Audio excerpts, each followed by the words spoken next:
दिल्ली में सीजेपी आंदोलन प्रसंग सीजेपी पक्षर रखा प्रसंग में आज सरकार घोषणा करिपारंती नुआ निष्पत्ति आज सीजेपी प्रतिनिधि द्वितीय राउंड आलोचना गतकाली यह प्रसंग में होता केंद्र सरकार आलोचना सीजेपी कही जदि दाबी नहीं सरकार कौन पदक्षेप न नियंती ताहले पुणी थे आंदोलन को तीव्र कर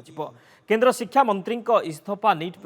परीक्षा प्रश्नपत्र पर आत्महत्या कर छात्र छात्री परिवार को 1 कोटी लेखाएं क्षतिपूरण 11 जन पिलांक उपर पुलिस लगाई मामला प्रत्याहार करने शांतिपूर्ण आंदोलन कले कौन मामला न करने को सरकार प्रतिश्रुति आदि दाबी रखिथिला सीजेपी गतकाली दुई केंद्रमंत्री जेपी नड्डा और जितेंद्र सिंह दुई छात्र नेतांक सह आलोचना करथिले आलोचना एक प्रकार सफल होइथिले भी केंद्र शिक्षा मंत्री इस्तीफा नहीं सस्पेंस जारी रही सरकार छात्र नेतांक दाबी उपर निष्पत्ति नेबाकू 24 घंटा समय मागिथिले छात्रंक दाबी पूरण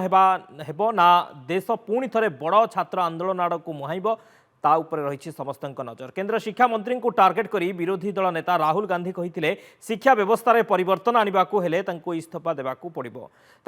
सकाशे 20 तारीख दिन आंदोलनरत छात्रों उपरे पुलिस माड़र शिकार हेले छात्र माने तेज नीट परीक्षा विभ्राट जोगु होईछि तेणु नैतिकता दृष्टि मंत्री पद में रहिबार अधिकार नाही।